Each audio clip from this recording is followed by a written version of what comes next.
Hello, good afternoon, good morning, or good evening, anywhere you're watching, and I hope that you are having a wonderful week. Today, I'll be talking about the immigration in the UK, which obviously, based on what Kemi Badenoch announced recently in terms of some changes to the immigration. And I think it is very important for us to kind of deep dive a bit into how the immigration system actually works in the UK currently. And of course, in terms of the immigration system, if you ask me, is the UK overpopulated? I'll say relatively yes, and simply because, you know, if you look at the countries like that make up United Kingdom, of course, they're not big, massive countries, and of course, if you think about the population, it's quite a lot. Now, first of all, I don't want people to kind of take this as maybe she's only addressing Nigerians or Africans in general and so on. No, I mean we have all the Pakistan, Indians, China, China as well. All they are all in the country. People from all over the world. Now, my own concern is actually very simple. When you're announcing this kind of changes, obviously, I believe that this should be channeled towards people that enter the country illegally. Now, before you can actually even get your British passport currently as a single person, that's why I say I would like to kind of deep dive a bit into this. Now, as a single person, before you can actually get your British passport, you will actually spend nothing less than about £5,000 for you to actually get your British passport. So from the moment that you kind of maybe renew your visa, obviously get your 10 years, this is all about your ILR, getting your naturalization done, and obviously getting your British passport. That is just £5,000, and this is not even inclusive of any renewal that you might have done during that process to make up your 5 years or 10 years. Depends on which route in terms of your visa. Depends, which route, whether through child, through student. It depends actually. Now, when you think about all of this, you might have actually spent, at the end of the day, you might have actually spent roughly 10,000, between 10,000 to 15,000 pounds to actually secure a British passport. Now, we all have a different story, but that doesn't actually change the fact that we've all spent a lot of money to actually get the blue passport. It used to be red passport. Of course, after the UK left the EU, they changed it to blue passport. Now, it is a long, long journey. Now, for you to even get your ILR right now is almost £3,000 for you to get your ILR, 2,885 or 890 or so. And that's a lot of money if you think about it. If you come from like Nigeria, for example, you know how much that is for you to get your indefinite leave to remain in the UK. If you convert that to naira, that is almost 6 million, if not more, naira. Just for your ILR, and that is not even inclusive of neutralization. Now, after the 5 years, you get your ILR, and then obviously, you do the test to get, you do the, UK life in the UK and all those things like that. Now, for you to do your neutralization, you have to pay again almost 1,000, maybe 1,600, which this fees increases literally every single year. And you think of, immigrants are already spending a huge amount of money. They are spending a lot of money to actually stay in the UK.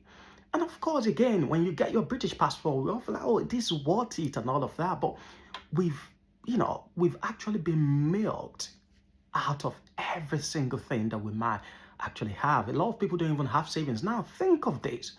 As a single person, if you have to get your British passport and also your maybe like, you have to get your ILR, and then from your ILR, your neutralization, and then your British passport, you're spending up to £5,000. Think of if you have a family of 5, 2, 3, 4, 5, 6, or even 7, which means that you will have to end up getting a bank loan, 20,000, 30,000 pounds for you to actually get a British passport for your family, for all your family. That is a lot of money. Now, I think in a way, the UK is kind of a bit greedy in a way, because obviously they don't have major natural resources which can actually bring money to into the country as well. They don't really have much, but again, it depends on the immigrant. That's why they milk immigrant. The UK higher law is the most expensive in the world. As far as I know, I personally believe that is the most expensive in the world, or in the EU. Let me just say in the EU, because there is nowhere in the EU where you're gonna spend £3,000 for you to get your indefinite leave to remain. None. I can't think of any EU country whatsoever where you have to spend £3,000 just to get your indefinite leave to remain. They call it green card in America. And you can imagine that, you have to spend £3,000, which potentially could equate to about, let's say, $4,000 or $3,800 for you to get your indefinite leave to remain or your green card. That is a lot of money. Now, let's come back to the main thing. Obviously, Kemi Badenoch announced new rules and so on like that. Of course, this is not going to go into effect whatsoever. Of course, even, until the conservative enter into power again.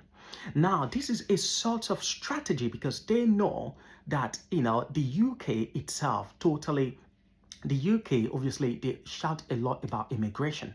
Let's hear what she said again so that we can actually address this the way, the way that is, that we actually make everybody understand what it is that she just said.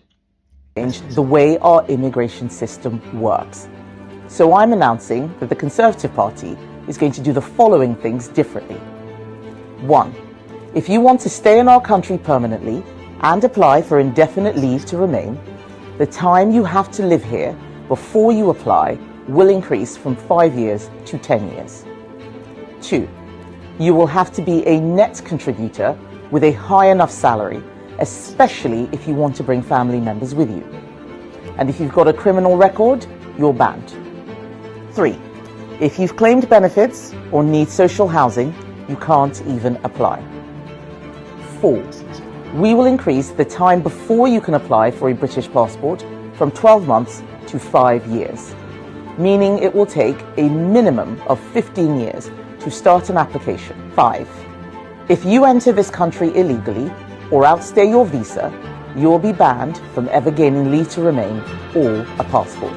These changes, on top of a strict numerical cap on numbers, will constitute the most robust changes ever made to our immigration system. Lower numbers, secure borders, and an immigration system that finally works for the British people. This is another step in our plan to control our immigration system. If you agree, join us and let's get it done. Yeah. And I think, of course, some of the points that she actually mentioned, of course, they do make sense, of course, in terms of, saying if you have a criminal record, you will not be eligible to apply. Of course, I agree. That makes sense. Of course, you've got to be careful. British values, when we talk about British values, democracy, rule of law, they're all part of British values. So if you can meet up that requirement of British values, then obviously you will not be eligible to actually apply for your indefinite leave to remain, not to talk of British passport. That is absolutely fine. Nobody's actually arguing that. But it is already difficult and a long way to go for a lot of people to get their British passport. Why would you want to increase that from 5 years to 10 years? Remember, if you married a British citizen, after the 5 years, you can actually apply for your indefinite leave to remain, and immediately you can apply for your British passport.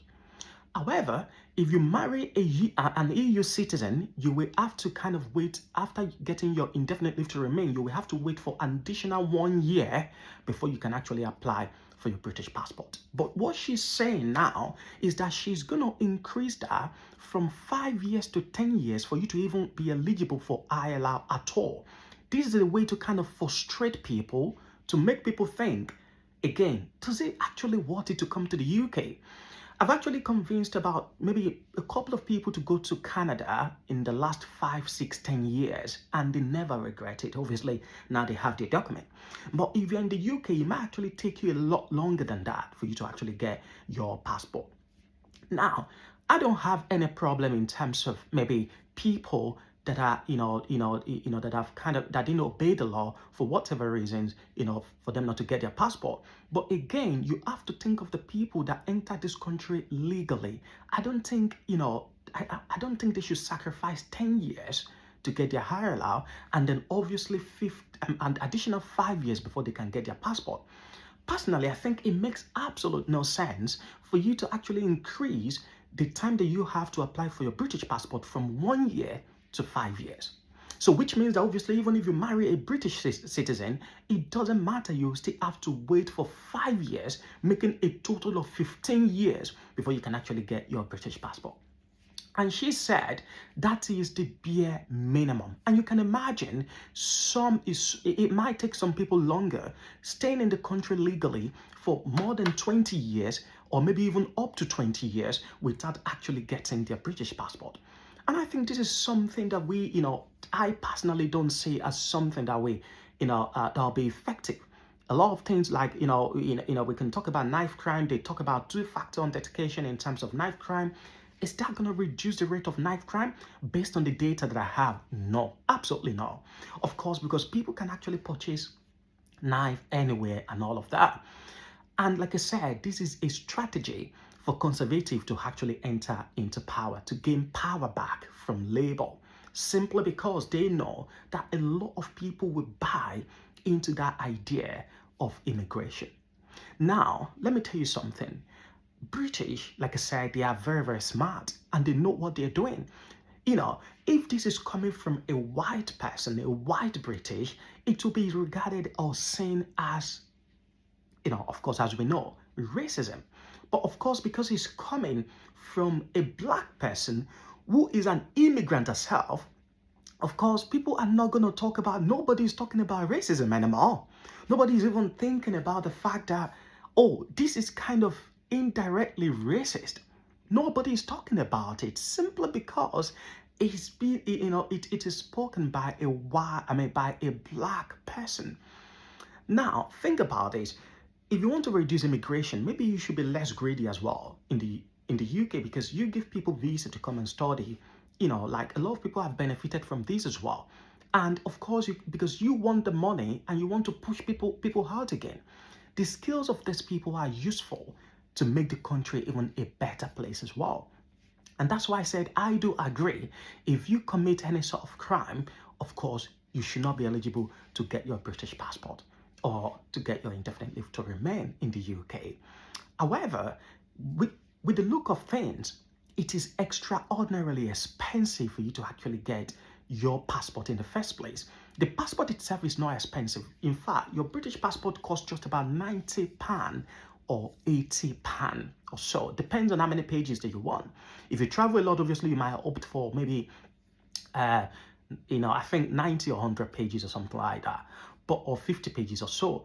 But then again, it's just the fact that, people are really paying massively to acquire these. And then you are talking about increasing increasing their pain.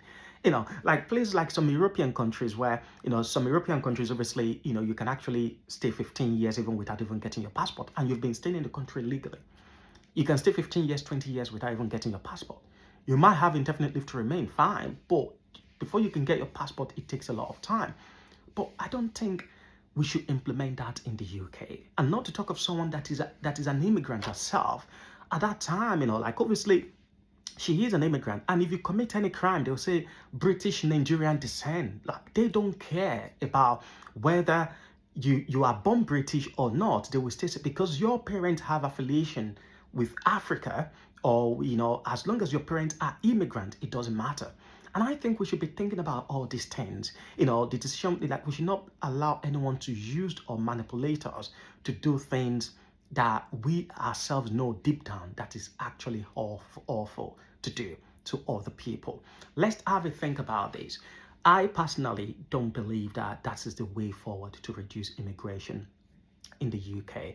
Obviously, they should think about people coming in through dinghy as well, through the channels and all of that. They've not even addressed that yet. They've not managed to even address that, but they want to kind of increase the amount of years that it takes people to actually get to get their British passport. And obviously, she said, if you come into the country as an illegal immigrant, you don't even have the right to apply at all whatsoever. Of course, that could maybe discourage people that are coming via the channel not to come anymore. But it doesn't mean that people won't still continue to come into the UK. People will still continue to come in. And obviously, this thing we still have to go through the necessary people. Even if Conservative wins the election today, before they can actually implement this, it will still have to go through necessary people.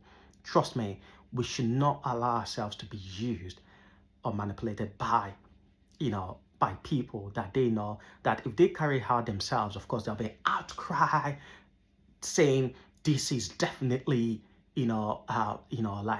racism. Of course, now, in fact, I've been checking comments of people talking about this. I've never seen anyone talks about racism, simply because it is coming from someone who is actually an immigrant. So it becomes extraordinarily difficult to tag it as racism. Anyway, to wrap it up, see, if you're currently in the UK, and obviously, of course, it's going to take time. It's not going to be now. I think, this as well, politically is a way maybe to kind of kick out Labour, because British people can easily turn against you at any point in time. It's a way to kick out Labour so that Conservative can enter, because immigration is something that is hot in the heads of British people, that they don't really like seeing too many immigrants coming in and all of that. They believe that they're taking their jobs and all of that as well.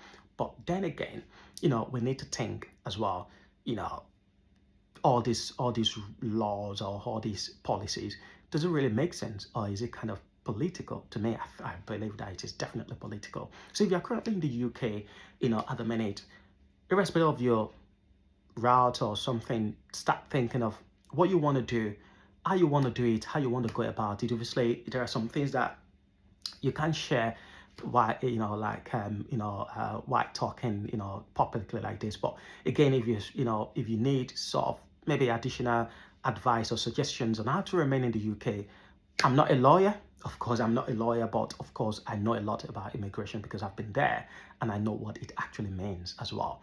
May the Lord bless you and have a wonderful week. God bless you. Bye.